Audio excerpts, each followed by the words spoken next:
Assalomu alaykum aziz vatandoshlar. Mana xudo xolasa yana yangi taqvo tabriklarimiz chiqib qoldi. Qassillagan qip qizil bo'lib chiqyapti. Mana bizlar xuddi bir samsani bitini qizartirgandek, nonni bitini qizartirgandek tandirda cho'g'larda pishiryapmiz.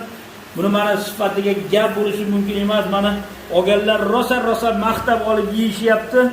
Alhamdulillah, Allohga behisob shukr. Endi bir mana shu e'tibor berib qaraymiz kommentariyalarga, juda ko'plar bizdan rozi. Mana shu issiq vaqtlarda ham sviji qilib yetkazib beryapmiz. Hali hech kimga nima bo'lgani yo'q. Chitlarga ham jo'natib turibmiz. Alhamdulillah, Allohga shukr. Mana tandirdan chiqarganimizda mana shu ventilyatorga mana sovutamiz. Yaxshilab sovutganimizda tashqarida ham tandirni bo'yida ham sovutamiz.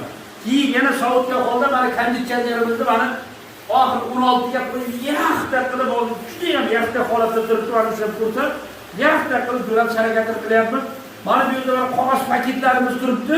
Mana shu qog'oz paketlarimizga solib beryapmiz.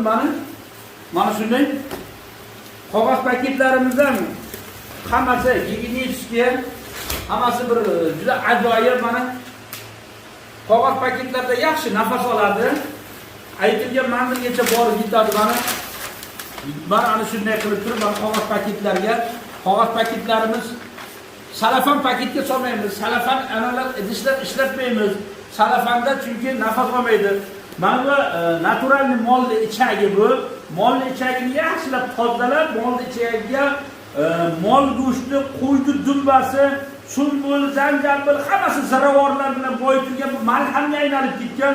Olib yeydiganlar albatta uni mazasini juda yaxshi biladi.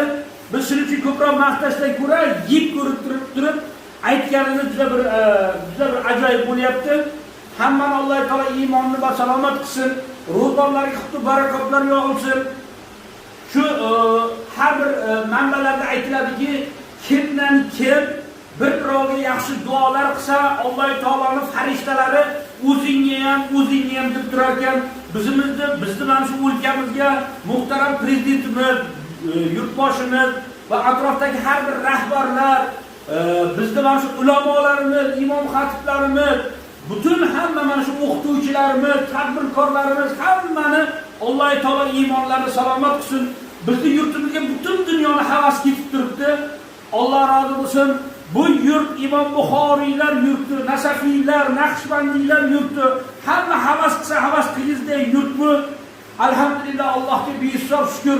Allohdan kecha kunni so'raymizki, duolar qilib so'raymizki, Alloh taolo hammani iymonida salomat qilsin. Mana shu bir ajoyib bir davrlarda birovimizni duo qilib, Alloh taoloning buyruqlariga itoat qilsak, erta qiyomat kuni jannatlarda barchamiz payg'ambarimiz safida, sahobiylar safida, tobiinlar, tobiinlar, barcha avliyolar bilan birgalikda Allohning jamolini ko'rishni nasib etsin. Salomat bo'linglar, sog' bo'linglar, qo'ng'iroqlar